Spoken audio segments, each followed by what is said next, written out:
Léo Dubois, l'unique descendant d'un richissime homme d'affaires, menait une vie de luxe et d'aisance, jusqu'à ce que, sans le moindre signe avant-coureur, il perde l'usage de ses jambes. Sa capacité à marcher disparut subitement. Une multitude de médecins ne purent expliquer l'origine de sa paralysie soudaine. Son père, Jean Moreau, un homme habitué à tout contrôler, se retrouva désespéré et se tourna vers un laboratoire pharmaceutique privé, Medilif, et un traitement expérimental qu'il lui proposait comme unique recours. Aucun traitement ne donna de résultat, jusqu'à l'arrivée d'une nouvelle gouvernante, Sandrine Mercier. Elle remarqua un détail que tous les autres avaient négligé. Sa présence discrète et attentive mit à jour une vérité cachée sous des couches de silence, de mensonges et de cupidité. Sa découverte allait non seulement changer le destin de Léo, mais aussi mettre en lumière un secret bien plus sinistre que tout ce que l'on pouvait imaginer. Jean Moreau avait toujours été un homme puissant, célèbre pour sa réussite et son immense fortune. Il résidait dans un grand domaine en Provence, une magnifique propriété entourée de vignes et de cyprès, où il vivait avec sa femme, Valérie Leroy. Tout dans leur existence semblait parfait, mais ce bonheur fut brisé à jamais la nuit où Valérie mit au monde leur seul et unique enfant, Léo. Des complications pendant l'accouchement entraînèrent sa mort, et Jean se retrouva seul pour élever son fils nouveau-né. Dès lors, il devint un autre homme. Il délaissa les événements mondains et s'enferma dans sa propriété, faisant de son foyer une forteresse contre le monde extérieur. Sa vie entière gravitait autour de Léo, qu'il aimait plus que tout, bien que le poids de la culpabilité pour la mort de Valérie l'ait transformé en un père froid et distant. Léo grandit ainsi au milieu d'un luxe inouï, avec des tuteurs privés, des jouets coûteux et des voyages exclusifs. Jean essayait de combler par des richesses matérielles le vide qui les hantait tous les deux. Cependant, quand Léo eut 6 ans, il commença à ressentir une étrange sensation dans ses jambes. En quelques jours, il se mit à trébucher et à éprouver des difficultés pour marcher.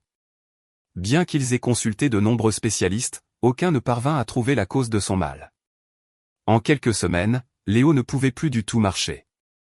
Jean, dévasté, chercha de l'aide partout dans le monde. C'est ainsi qu'il découvrit Medilif, un laboratoire pharmaceutique privé qui offrait un traitement expérimental prometteur. N'ayant pas d'autre choix, Jean accepta. Mais au lieu de s'améliorer, l'état de Léo s'aggrava. Il perdit de la force dans les bras, souffrait d'une fatigue extrême et parlait à peine. Jean exigeait des explications à Medilif, mais ne recevait que des réponses évasives. Le domaine devint encore plus lugubre. Le personnel de maison partit, et Jean s'isola avec son fils, le regardant décliner jour après jour. C'est dans cette ambiance morose qu'arriva Sandrine Mercier, une nouvelle employée engagée sur recommandation. Jean lui parla à peine, mais Sandrine, qui avait perdu une fille des années auparavant, sentit immédiatement la tristesse qui pesait sur cette maison. Elle décida de s'approcher de Léo par de petits gestes, elle lui laissait sa nourriture, de l'eau fraîche, une peluche. Elle entendait ses pleurs la nuit et comprenait que sa souffrance n'était pas seulement physique. Un jour, Sandrine fut témoin d'un incident crucial. Un flacon contenant un liquide sans étiquette se cassa accidentellement. Le liquide provoqua une brûlure immédiate au contact de sa peau. Léo avoua que c'était le médicament qu'on lui injectait, mais qu'il le faisait se sentir plus mal. Intriguée, Sandrine commença à enquêter secrètement. Le flacon portait un code, RXD17, sans aucune autre information. Lorsqu'elle tenta d'en parler à Jean, il se montra hostile, défendant aveuglément Medilif. Avec le temps, Sandrine découvrit un journal caché dans la demeure. Il appartenait à Valérie, la mère décédée de Léo. Dans ses dernières entrées, elle décrivait des symptômes similaires à ceux de son fils, faiblesse, vertige, engourdissement. Elle mentionnait un supplément spécial fourni par un programme médical privé de Medilif. Sandrine comprit que la condition de Léo n'était pas nouvelle, mais la conséquence de quelque chose qui avait commencé avant sa naissance. Elle savait qu'elle devait faire quelque chose. Cette nuit-là, elle jura de protéger Léo, même si elle devait affronter seule la vérité. Sandrine décida de contacter un de ses vieux amis, Stéphane Bertrand, un journaliste indépendant connu pour ses enquêtes sur l'industrie pharmaceutique. Même s'il ne s'était pas parlé depuis des années, il fut réceptif dès le premier instant. Quand il entendit le nom de Medilif, son ton changea immédiatement. « Sandrine, cette entreprise. Tu ne sais pas dans quoi tu t'embarques. » Elle insista pour le voir en personne. Ils se rencontrèrent dans un bistrot simple en périphérie de la ville. Sandrine lui remit le flacon RXD17 et les pages du journal de Valérie. « Ce n'est pas juste de la négligence médicale, dit Stéphane après avoir lu. C'est une dissimulation. Il y a des plaintes similaires, mais personne n'arrive à rien prouver. Les dossiers, les témoignages où les personnes disparaissent toujours. Sandrine retourna à la propriété, la peur au ventre. Cette nuit-là, en tentant de réconforter Léo, il lui chuchota quelque chose d'inattendu. Parfois, j'entends maman dans mes rêves. Elle me dit de ne pas faire confiance au docteur Martin. Qui est le docteur Martin? Demanda Sandrine. Celui qui vient quand papa n'est pas là.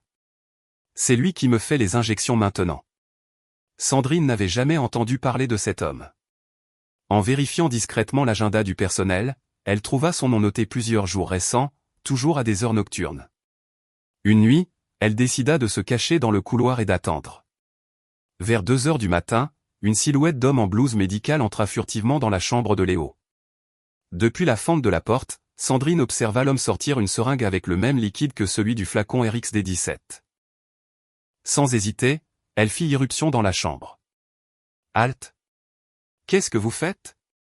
L'homme sursauta, essayant de cacher la seringue. « Qui diable êtes-vous » grogna-t-il. « Je suis celle qui va appeler la police si vous ne vous éloignez pas de cet enfant tout de suite. » Le docteur Philippe Martin la regarda avec mépris, mais partit sans dire un mot. Sandrine tremblait, mais savait qu'elle avait bien agi. Le jour suivant, Jean confronta Sandrine, furieux. « Êtes-vous devenue folle ? Cet homme est un spécialiste de Medilif. Cet homme empoisonne votre fils. Je l'ai vu de mes propres yeux. » Jean resta silencieux un moment. Une lueur de doute brillait dans ses yeux. Sandrine profita de l'instant. « Lisez ceci », lui dit-elle en lui tendant le journal de Valérie. Jean passa des heures enfermé dans son bureau. Quand il sortit, son visage était un mélange de douleur et de fureur. Il ne dit rien, ordonnant seulement au majordome d'interdire l'entrée du docteur Martin dans la maison. C'était un premier pas, mais Sandrine et Stéphane savaient que ce n'était pas suffisant. Il fallait dénoncer Medilif. Ils commencèrent à collecter plus de preuves, à interviewer d'anciens employés, à chercher des patients affectés. Pendant ce temps, Léo continuait d'empirer. Une nuit, entre deux murmures, il dit à Sandrine, « Tu penses que je vais mourir comme maman ?» Elle lui caressa les cheveux, les larmes aux yeux. « Non, mon amour, pas tant que je serai là. » Mais elle savait que le temps pressait et que le pire était encore à venir. Stéphane réussit à s'infiltrer dans une conférence privée de Medilif avec une fausse identité. Là, avec une caméra cachée, il capta des images d'une présentation confidentielle sur les effets secondaires du projet RxD17. Dans l'enregistrement, un cadre reconnaissait que le composé était testé sur des sujets humains non autorisés, y compris des femmes enceintes. Sandrine, en voyant la vidéo, tomba à genoux. Valérie avait été l'une de ces femmes. Pendant ce temps, Léo subit une crise en pleine nuit.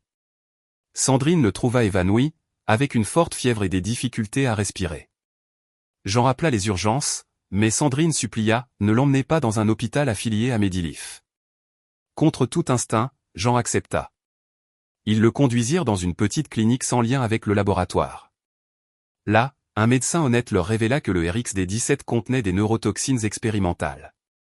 Avec le témoignage médical et la vidéo de Stéphane, Sandrine et Jean avaient enfin des preuves solides. Stéphane publia une enquête massive qui devint virale en moins de 24 heures. Les réseaux sociaux s'enflammèrent. Le procureur de la République ouvrit une enquête urgente contre Medilif, mais juste au moment où tout semblait prendre forme, la propriété fut envahie pendant la nuit. Des individus cagoulés firent irruption, cherchant à détruire les preuves. Jean fut frappé, Stéphane enlevé. Et Sandrine et Léo réussirent à peine à se cacher dans une pièce secrète. Léo, fiévreux, murmura à peine, « On va mourir. » « Non, pas tant que je respirerai, » dit Sandrine avec une détermination féroce. Utilisant un téléphone caché, Sandrine réussit à envoyer une dernière localisation à une journaliste alliée de Stéphane. L'aide arriverait, mais le temps était compté et Medilif n'allait pas abandonner facilement. La journaliste Chloé Dubois arriva accompagnée d'agents de la gendarmerie juste avant l'aube. L'opération fut immédiate. Les intrus furent arrêtés et Stéphane, bien que battu, fut retrouvé vivant dans une remise. Jean, encore blessé, serra Léo dans ses bras comme jamais auparavant. Durant les jours suivants, Medilif fut démantelé. L'enquête révéla des décennies d'expériences illégales, de corruption dans le système de santé et de pots de vin à des politiciens de haut rang. L'histoire occupa les principaux titres du monde.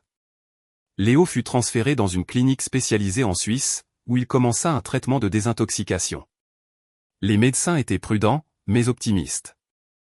Jean déménagea temporairement avec lui, décidé à récupérer le temps perdu. Sandrine, bien qu'invitée à rester, préféra retourner dans sa modeste maison en périphérie de la ville. « Ils n'ont plus besoin de moi, dit-elle avec un sourire triste. « Nous aurons toujours besoin de toi, lui répondit Jean. Cette famille est aussi la tienne. » 6 mois passèrent. Un jour, alors que le soleil filtrait par la fenêtre de la clinique, Léo tendit la main et réussit à bouger un orteil. Le mouvement était lent, tremblant. Mais il fut réel. Jean pleura. Les médecins confirmèrent qu'il y avait de l'espoir. Sandrine reçut la nouvelle par lettre. Elle la garda dans une boîte avec une photo de Valérie, de Léo et d'elle. L'histoire n'était pas terminée, mais le chapitre le plus sombre l'était. Et en fermant cette boîte, Sandrine murmura « Valérie, on a réussi ». Des mois plus tard, le domaine des Moreau fut mis en vente. Ce qui fut autrefois un lieu de tristesse et de secret allait maintenant être entièrement reconstruit. Jean fit don de millions à des fondations qui luttent contre les abus pharmaceutiques et créa au nom de Valérie une bourse pour les femmes scientifiques qui rêvaient d'une médecine éthique. Sandrine, bien qu'éloignée du centre des événements, recevait des lettres fréquentes de Léo. Âgé maintenant de 7 ans et progressant lentement dans sa rééducation. Chaque lettre était signée d'un dessin et d'une phrase « Merci de m'avoir sauvé ». Dans la dernière minute de la vidéo, on voit Léo dans son fauteuil roulant tenant une photo de sa mère et souriant tandis qu'une infirmière le guide vers une séance de thérapie. L'écran passe au noir avec un texte. Quand la vérité sort à la lumière, même les plus sombres secrets perdent leur pouvoir. Mais ce que ni Sandrine ni Jean ne savaient, c'est qu'un ex-dirigeant de Medilife s'était enfui du pays avec des copies complètes des documents du projet RxD17. Des documents qui pourraient révéler quelque chose d'encore plus perturbant. Valérie n'était pas la seule victime. Léo pourrait avoir un frère perdu quelque part dans le monde. Voulez-vous savoir ce qui lui est arrivé?